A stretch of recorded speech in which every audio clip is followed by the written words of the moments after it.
Okay.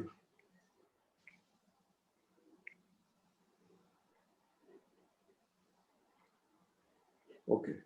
Because I think one session I did not record, so I'll be recording. So to summarize for the recording purpose, we need to discuss these three issues: relative scarcity, what it is; price mechanism, how it works; the marginal value, what is it used for; and the added value, which comes from the book of the Capital by Karl Marx. So now, what is relative scarcity? Here is what scarcity,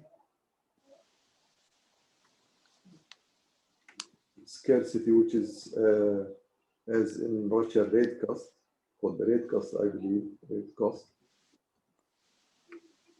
What it means is that products and services at any point in time are not sufficient to satisfy the needs of the public / people. That's the idea. Now that's what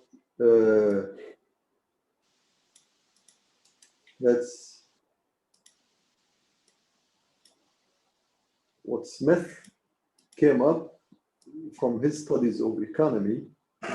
He said that, look, at any point of time, if there is any number of people, then their needs will always be more than what's available. So if I can make it like diagram, let's say this is the needs. Need one, different needs. For example, need, call this for food. Another need for drinks.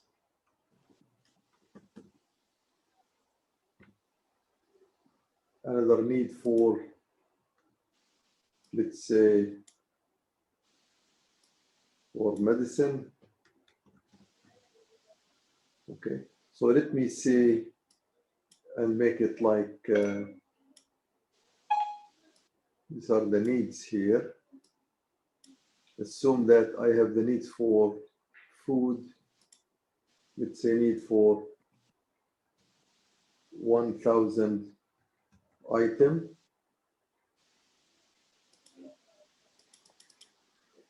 Let's say 1,000 loaf of bread. Assume this is, and need for drinks. Let's say 1,000 bottle of water.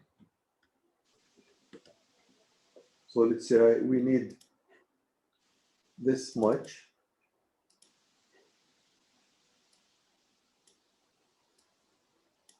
And here, let's say for medicine, let's say 1,000 pills of any medicine. Doesn't matter what medicine it's. Let's say that's what the needs are. This on one side, and here on the other side, let me put in gold. And actually, let me do it as square.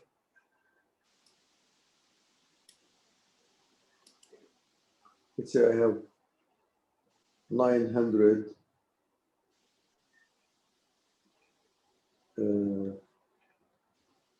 food items.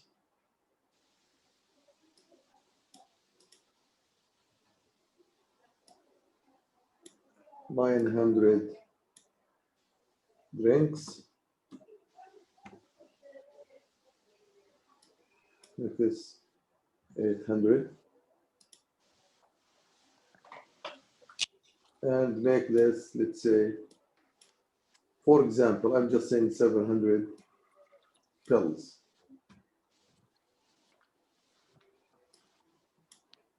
So in the natural way, what Smith claims that the 1,000 people here, the people, they need 1,000 items. The supply is going to be, let's see what,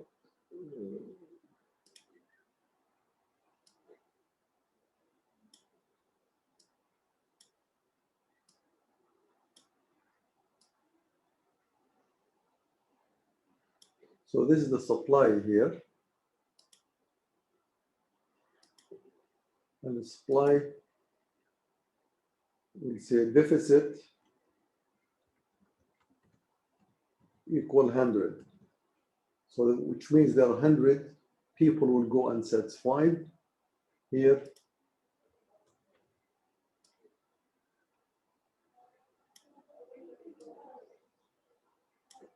The deficit equals 200. And here the deficit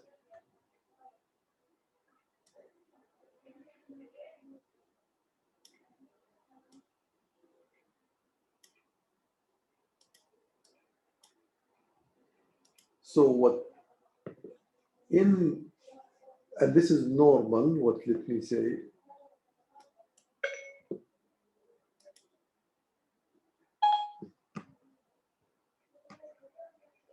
the idea is that in normal situation, which is without, normal situation means without the interference of any power from outside. Okay, let's say in the market there are naturally 900 loaves of breads. In the market, naturally, there are 800 bottles of water. Naturally, there are 700 pills. That's what's available. And there will always be more people, more needs than this, which means the needs for the food in normal situation, there will always be a deficit. Now, a deficit, which means there is less. Deficit means you have always to define this once we do the word, especially in writing, when you want to write an article, there will be a deficit, which is there is this not enough supply. There is less supply than there is demand. That's for example, in the food, when we say the deficit 100 means 100 needs not satisfied. Now, you can think of the 100 needs not satisfied for food either. Let's say I am one person.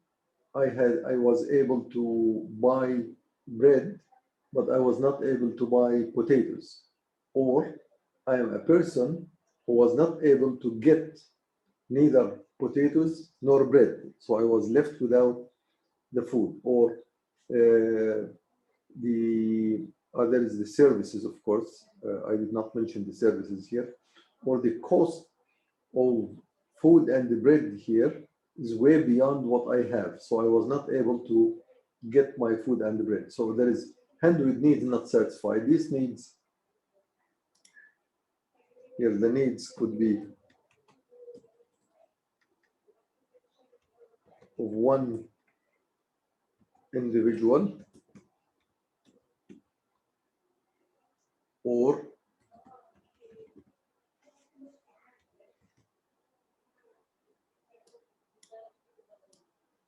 there could be partial needs or partial needs I would say needs, I would say all needs, all or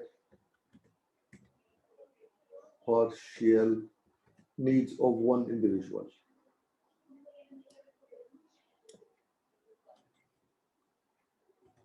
Or needs of more than individual, more than one person. So that's the essence of the scarcity, which says, look, let's say in this season, season of Corona, in some places now, of course, Corona, because of the crisis, there are, there are more needs than there is supply. Corona is a good example. Like last year, they would say people who are demanding for food way beyond the food supply. Why? Or the product supply, because the supply chains were cut off. Like in America, for example, let's take America, which is the largest capitalist country. In America, usually they depended on products coming from China. So between the month of March and the month of July, before things started easing, the supplies were not enough in the market. And if you remember, so the we call it the Corona case from March 2020 to July 2021, supply chains were interrupted. You know what supply chains are, right? Yes. Supply chains from, especially from China.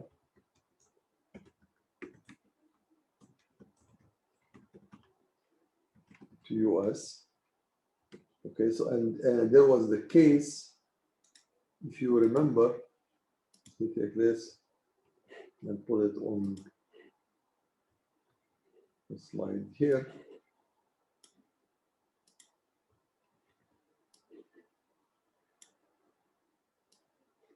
The famous case of, sorry to mention this stupid example, but it's a good example, toilet papers. So probably you have seen on TV how some people, they were really fighting in the store, or someone is grabbing more of toilet papers, and there was insufficient, and this became like an anecdote on US public TVs. You remember this case, correct? Yes.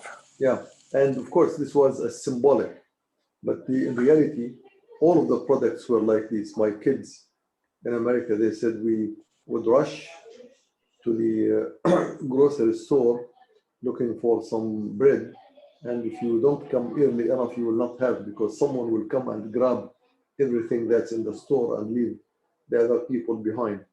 This reminds us of the time during the Soviet Union, where people would stand in a line for maybe 2 hours waiting for their turn to buy some tomatoes or some chicken that had arrived from somewhere, and you end up waiting in the line and not getting enough. So there was always insufficient supply. So that's what basically toilet paper is not on, or fight for. Okay. Which means not enough supply, and that's what means the rate cost or scarcity. So the relative scarcity here, for the example of 900 1,000 demand versus 1,000 supply. So you will do the math here. Will be 1,000 minus 900 divided by 1,000. So this is equal to 100 by 1,000, which is equal to 10% scarcity, relative scarcity. So the deficiency or the deficit is 10%. So in general, the deficit doesn't have to be 10%, it could be 1%, but the idea of Smith and Ricardo is there will always be like this. Now, what? Excuse me, Sheikh, there, I think there should be 900 supply. Yeah, in 900 the example. supply. 1,000 minus 900. Yes. Oh, it's the other way around. Yeah, yeah. Demand is 1,000. So I'm saying the demand is 1,000, the supply is 900. So it's in the negative. It will be, yeah. So it will be 900 minus. So if I just switch that.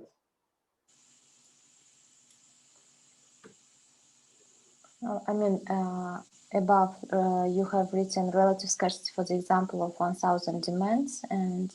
Yeah, it's 1,000 demands. I am demanding 1,000 and there is only 900, right?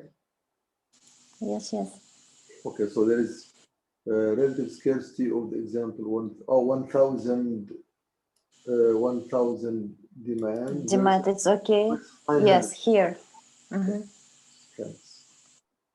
Versus 900 supply. So we'll get this back as it was.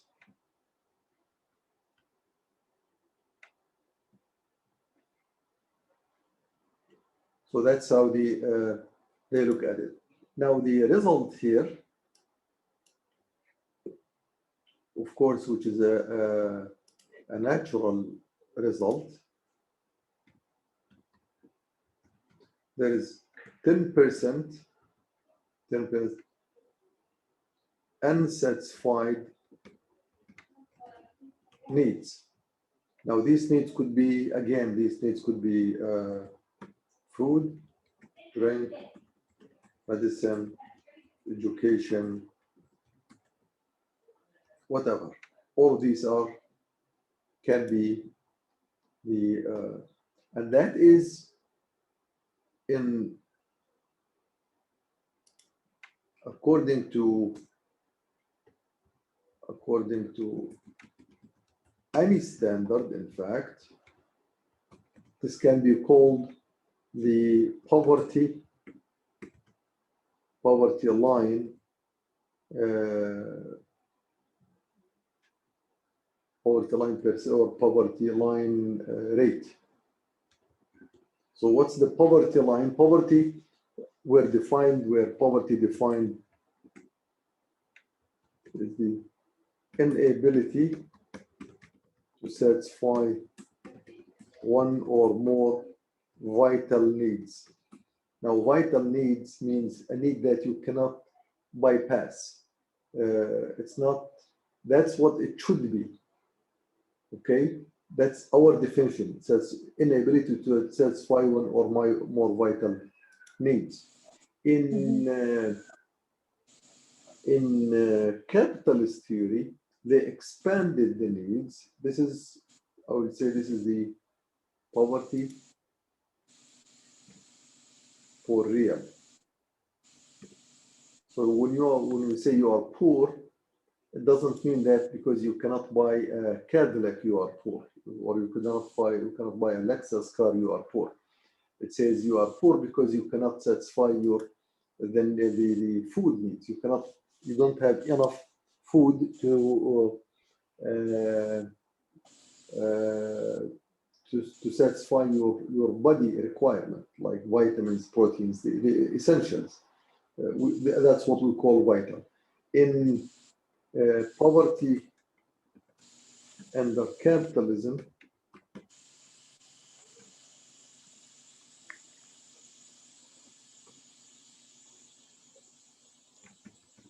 inability to satisfy any need a human or a person, not a human, because they don't care about humanity. Any need a person feels that he or she needs.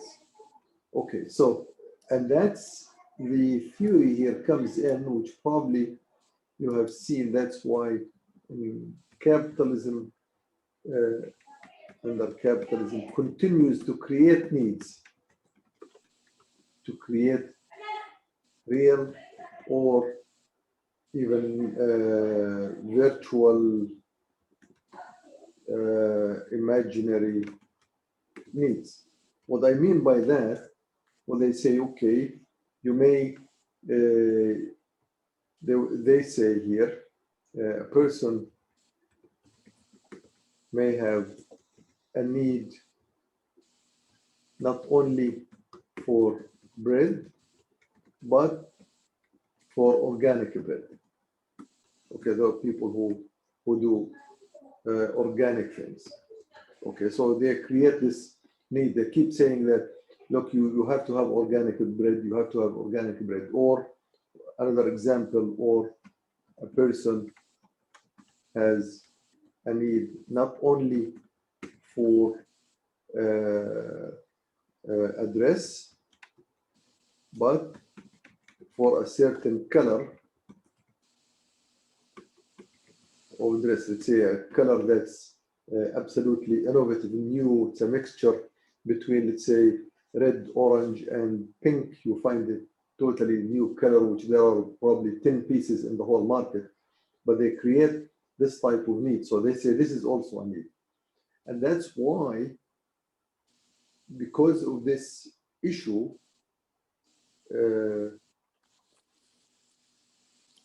okay, so in reality, capitalism expanded the definition of a need from vital need, which is necessary for survival, or the satisfaction, survival, or other instincts, like the instinct for religion or instinct for marriage and the social relations between men and women. So those are the needs, the actual needs for a human. These are, so they expanded that from those vital needs to needs which can be created all the time. They assume to be created, which in other words, as I said, so here the idea is the human real need, let's say, let me call it food need, is a need for any valid food that can satisfy hunger, which includes vital supplements like protein, carbs, vitamins. So any type of food that includes that, whether it's vegetable or meat or anything, that's the real need. But under capitalism, they created what's called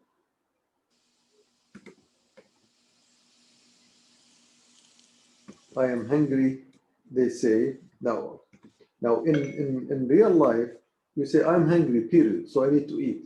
But under capitalism, they would say I am hungry for like McDonald's. And this is very common in the capitalist society. In America, you hear it a lot, especially within the younger generation at school or university even, or the kids, or they would say, I am thirsty for Coke. Okay, so that's typical. In real life, this is not true. In real life, you don't have this. I am hungry for. In the reality of a human,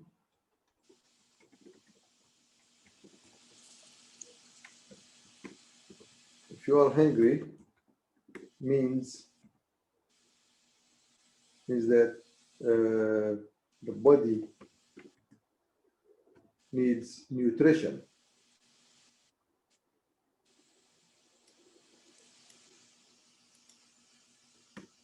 So you need nutrition. So whether you eat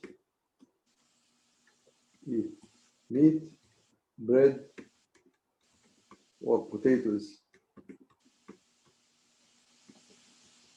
should be satisfying.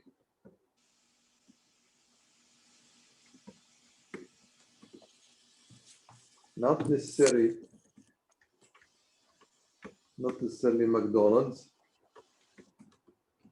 or shrimp for that matter. Say, I'm hungry for shrimp. Nobody, in reality, no one is really hungry for shrimp. You are hungry for food. So that's the main issue why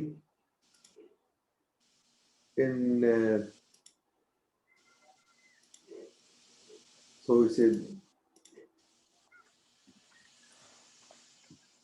the understanding of the needs is what made Smith claim that there will never be a time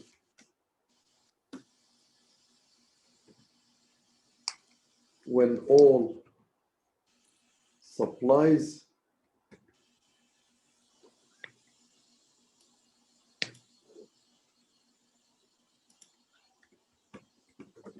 existing supplies can satisfy all the needs. And simply because he assumes that the needs of a human are exponentially growing, which means today I have 2 needs, tomorrow I will have 4, the next day I have 8, and so on.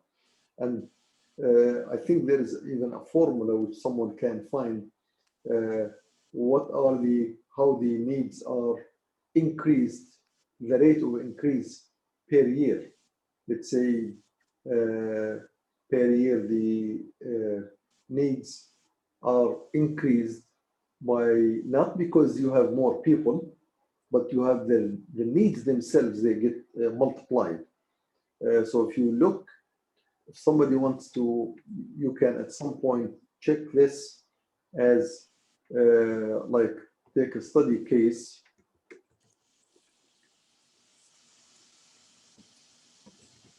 in the food industry and check the variations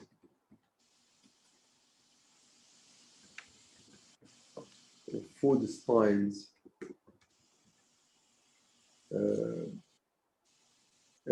created per year, and how many of the styles are advertised, and how many are become in large demand, okay, or in any demand. So this can be studied actually to show that indeed the capitalists, they did work on this issue and they made sure that always these needs are increased. So at any point, in fact, also you can do study case in the car industry, which is more obvious.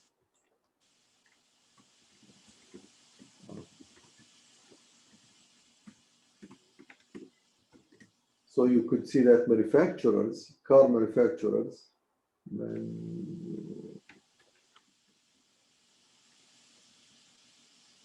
create or build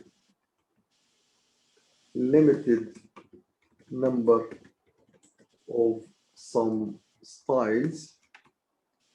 Okay, they create limited number of styles, and they make sure that the number of cars created or built is less than the number of people asking for them. So here is the catch. Well, the reason I brought this example is I want to see what really Smith, the theory, I would say it differently. In reality, I want to say it before I write it. In reality, when they started thinking relative scarcity, at the beginning, they thought naturally the supplies are less than the needs. There is always deficiency. But later, now when they advanced in time, they started actually making the relative scarcity. So there is a difference between, there is something called natural relative scarcity versus artificial.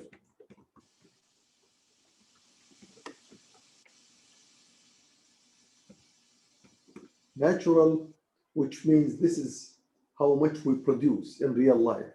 And